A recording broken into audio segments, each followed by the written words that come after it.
रेहाना और रवि की शादी के वक्त रवि के पास कुछ नहीं था। रेहाना, तुमने मुझसे शादी करके एहसान किया है। मुझसे ज्यादा तो तुम कमाती हो। अरे तो क्या हुआ, एक दिन आएगा रवि कि तुम खूब पैसा कमाओगे। मुझे तुम पर पूरा विश्वास है। रवि और रेहाना खुद को स्टैंड करने के लिए पूरी मेहनत करते। रेहाना, मैं नौकरी नहीं करना चाहता हूँ। तो कोई बात नहीं, मैं नौकरी करके घर चलाती हूँ, तुम बिजनेस सेट करने की कोशिश करो। एक दिन रेहाना, तुम जानती हो, मैंने जो विज्ञापन बनाने वाली कंपनी खोली थी ना, उसे बड़ी ब्रांड का ऑफर आया है। अब हम लोगों के दिन ब्यारे न्यारे हो गए हैं। मैं जानती थी रवि कि एक दिन तुम सेटल हो जाओगे। रवि का काम अच्छा चल जाता है। एक दिन वो रेहाना से कहता है, रेहाना, अब हम लोगों का बच्चा भी हो गया है। बहुत छोटा है वो। उसका ख्याल कैसे रखेंगे हम? कैसे क्या, मैं गांव से माँ को लेकर आ जाती हूँ। नौकरी से हाफ डे ले लिया करूंगी। अभी तो वो छोटा है, स्कूल जाने तक मैं मैनेज कर लूंगी। देखो रेहाना, मैं अब अच्छा कमा रहा हूँ। तुमको नौकरी करके परेशान होने की कोई जरूरत नहीं है। अरे कैसी बात कर रहे हैं, मैं अपनी लगी लगाई नौकरी कैसे छोड़ दूं? और मैंने तो सुना है हम लोगों को कुछ ही महीनों में सरकारी नौकरी मिल जाएगी। सरकारी नौकरी में कितना कमा लोगी? उतने में तो मैं ड्राइवर रख लूंगा। रेहाना को रवि की बात का थोड़ा बुरा तो लगता है। कम से कम मेरी नौकरी की इतनी बेइज्जती मत करो। भूल गए, इसी नौकरी के बदौलत तुमने अपना बिजनेस खड़ा किया है। अरे वो तो मैं किसी के भरोसे भी कर लेता। देखो, अपने बच्चे को संभालो, घर का काम करो। अब बाहर जाती तुम अच्छी नहीं लगती हो। रेहाना रवि के कहने पर नौकरी तो छोड़ देती है, लेकिन अब बड़े से घर में उसकी कीमत किसी नौकर से कम नहीं होती। एक दिन रवि का दोस्त आता है। भाभी, हम लोग तो आपको तब से जानते हैं जब से आप लोग शादी होकर इस शहर में आए थे। आपकी बदौलत ही सारा बिजनेस खड़ा हुआ है। ये किस्मत तो आप ही की है भाभी। हाँ हाँ भाई, हमारी मेहनत तो कुछ है ही नहीं। अरे होगी, लेकिन भाभी की किस्मत के आगे कुछ नहीं। दोस्त वहां से चला जाता है, लेकिन रवि का गुस्सा सातवें आसमान में होता है। देखा कैसे बोल रहा था? अरे बिल्कुल अच्छा आदमी नहीं है ये। कैसी बात कर रहे हैं आप?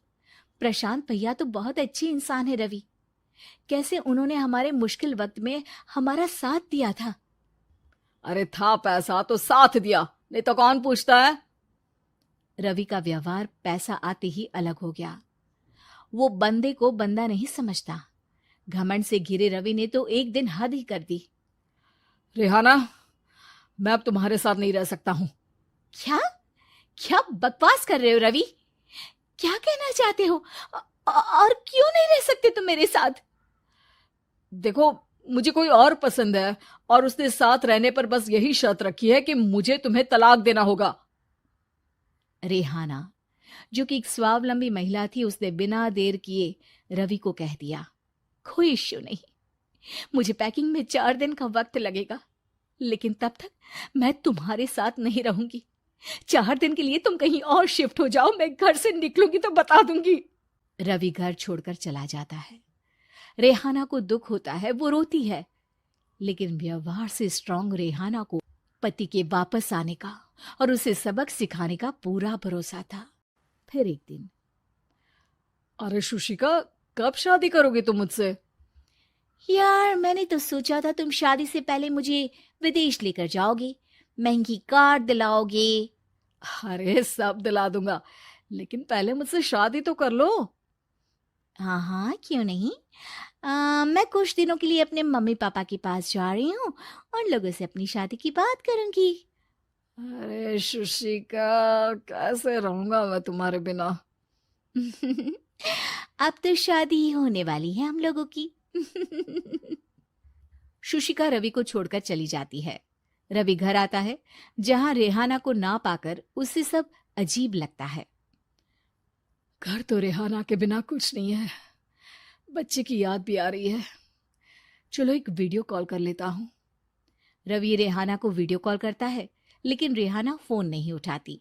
रात को सोते वक्त मन कर रहा है मुन्ने को गले लगा लूं। चलो कोई ना, शुशिका से शादी के बाद मेरे और भी बच्चे होंगे।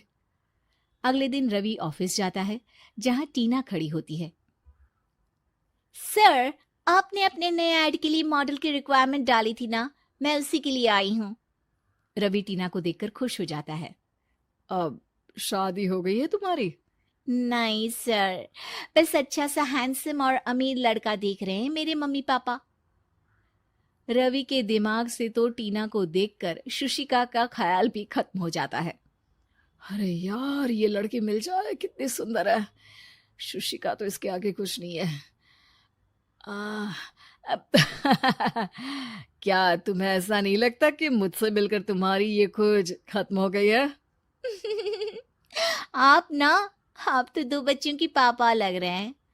अरे नहीं नहीं, मेरी शादी तो हुई थी, लेकिन बीवी को किसी और से प्यार था, मुझे छोड़कर चली गई। खैर, टीना की दोस्ती रवि से हो जाती है, लेकिन 1 महीने बाद शुशिका रवि के पास वापस आती है। मेरे मम्मी पापा तुमसे मिलना चाहते हैं, लेकिन उन लोगों को ये मत बताना कि तुम पहले से शादीशुदा हो, और हाँ, शादी से पहले अपनी सारी प्रॉपर्टी तुमको मेरे नाम करनी होगी। अरे पागल, अब मैं तुमसे शादी ही नहीं करना चाहता। भला ऐसी लालची औरत से कौन शादी करेगा? तभी वहां टीना आ जाती है। रवि, ये पागल सी औरत कौन है? देखो, तुमने ही कह दिया ना पागल, तो पागल ही है। पता नहीं कौन है, कह रही है शादी कर लो, लेकिन शादी से पहले अपनी सारी प्रॉपर्टी मेरे नाम कर दो। बोल तो सही रही है। वैसे तुम जानती हो, मेरी एक सहेली है, उसके पति ने उसे पैसा आते ही छोड़ दिया, जबकि उसको खड़ा करने वाली ही मेरी सहेली थी। और मुझे भी भरोसा नहीं है। अगर मैं भी तुमसे शादी करूंगी तो तभी जब तुम मेरे नाम अपनी सारी प्रॉपर्टी कर दोगे। अरे हाँ हाँ, क्यों नहीं, बिल्कुल कर दूंगा। रवि और टीना की शादी की तारीख तय हो जाती है। वो अपनी सारी प्रॉपर्टी के कागज लेकर शादी वाली जगह पर पहुंचता है, लेकिन वहां टीना आती नहीं। रवि टीना को मैसेज करता है। कहाँ हो? सॉरी, मैं तुमसे शादी नहीं कर सकती, मुझे तुमसे भी ज्यादा पैसे वाला मिल गया। रवि को गुस्सा आ जाता है। वो गुस्से से सारा डेकोरेशन तोड़ रहा होता है कि वहां रेहाना आ जाती है। सर, क्या हो गया? क्या डेकोरेशन पसंद नहीं आई आपको? तुम यहाँ क्या कर रही हो? मैं यहाँ की डेकोरेटर हूँ। क्या आपको पसंद नहीं आई यहाँ की सजावट? रवि दौड़कर रेहाना के गले लग जाता है। मुझे माफ कर दो रेहाना। रवि रेहाना के गले लग जाता है और रेहाना टीना को थैंक्स का मैसेज करती है।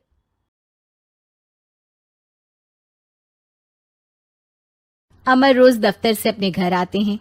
दिन भर काम और टेंशन से जूझकर घर आते ही अपनी भड़ास निकालते हैं अपने परिवार पर। बस, आज काम जल्दी खत्म हो गया, अब आराम से जाकर मैच देखूंगा। निकल जाता हूँ इससे पहले कि बॉस की नजर में आ जाऊं। ला ला ला ला ला ला ला ला। अमर, कल जो रिपोर्ट फाइल करनी है उसमें लास्ट मिनट चेंजेस आए हैं, आज जाने से पहले अपडेट कर देना। सर, आज जल्दी जाना जरूरी है, बेटे को स्कूल के जरूरी सामान खरीदने ले जाना है ना। अब जब तक तुम पहुंचोगे मार्केट तो बंद हो गया होगा। सर, इसलिए जल्दी जाना होगा। एक काम करो, कल जल्दी चले जाना। अमर बेबस होकर बॉस का ऑर्डर मानकर फिर काम में लग जाते हैं। किसी तरह मन मार कर काम खत्म करते हैं और चिड़चिड़े मन से घर पहुंचते हैं। निशा, जल्दी से खाना लगा दो, इंडिया की बैटिंग खत्म होने वाली है। बॉस ने लेट करवा दिया। अरे, इतनी देर से आए हो, थोड़ी देर बात तो कर लो। अरे सुनो, हटो यहाँ से, पापा को टीवी देखने दो। पता है ऑफिस में कितना काम रहता है, कितना काम करके आया हूँ मैं। तो मैं भी तो ट्यूशन जाकर आया हूँ। अब हाँ, जाओ, जाके फिर होमवर्क कर लो, कल स्कूल भी जाना है ना। तो मैं उठ जाऊंगा, लेट नहीं करूंगा, अभी मेरा शो चल रहा है, मुझे देखना है। अरे समझ नहीं आ रही बात एक बार में, एक थप्पड़ दे के समझाओ क्या। रिमोट दे और सोने जा।